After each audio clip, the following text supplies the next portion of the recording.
Nkosi yomusa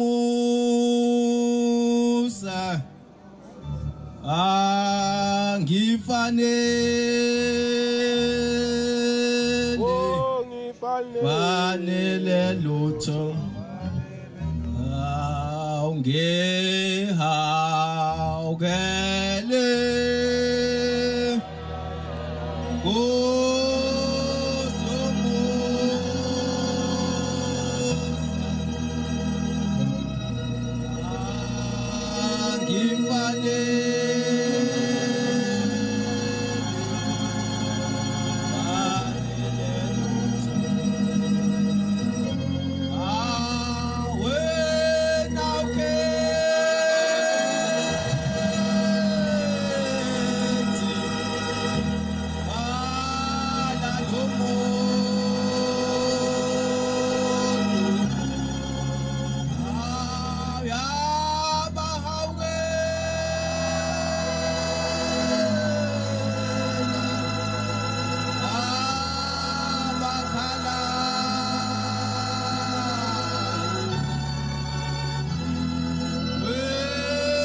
Usiyahamba uanti umahlabisa uma ifika enkosini inyanga yezulu usiyafika kwaku 94 usiyabika usethi hawu umfethu usehambile ngozini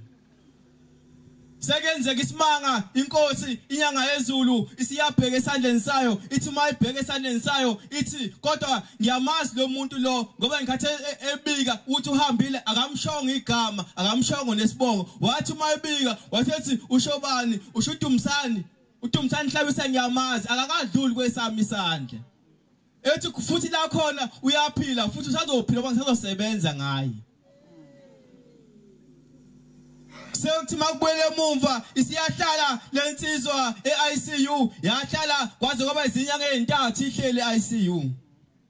isithi mayibuya uma sixoxa indaba yayo ithi kulelizwe eyayikulona ithi kwase kumnandi nenqondo ingasakhumbuli ukuthi uhambile emhlabeni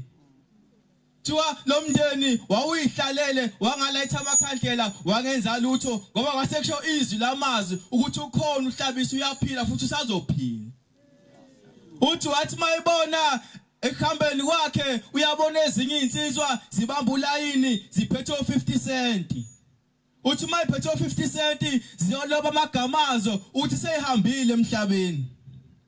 uthi wathi mayibheka ephaketheni lakhe uyabheka akanayo imali usiyacela insizwe eseduze kwakhe usethi bafethu ngiyacela ngiphi isihlanu ukuze nami ngizoloba igama lami uthi angisekho ubinqondo ayisibuyile uthi usehambile emhlabeni sekuqhamuka umshumayeli wakhe uZungu lo obese umvangeli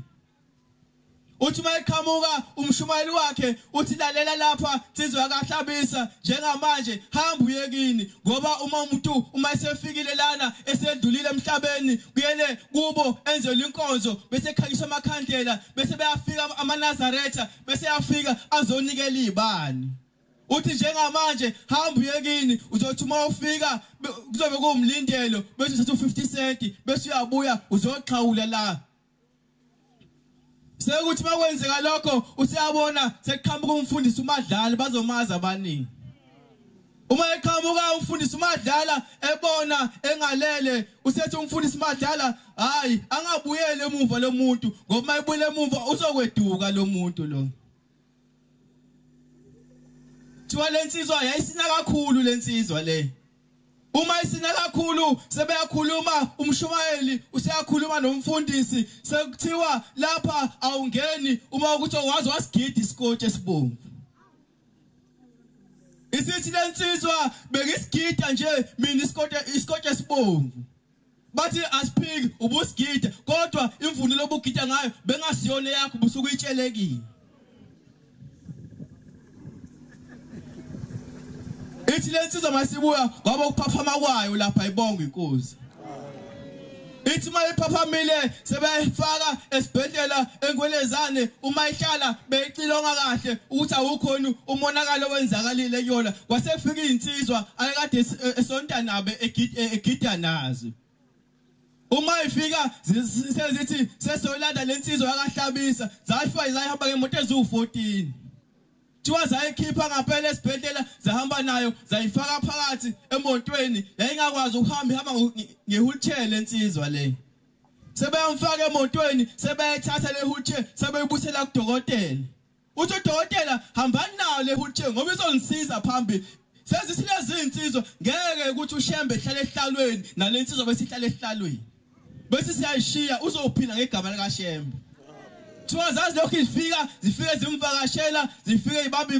zibamba inkonzo kwathi mase khamba isikhathi ithi lensizwa yayisithi mase lokhilele isiyezwa imsiphakhe siyanyakaza uma isibuyela kudokotela usathi udokotela hawu kwenze njani uthi ngiyayizwa imsiphami yanyakaza kanti sengizokwazi ukusukuma manje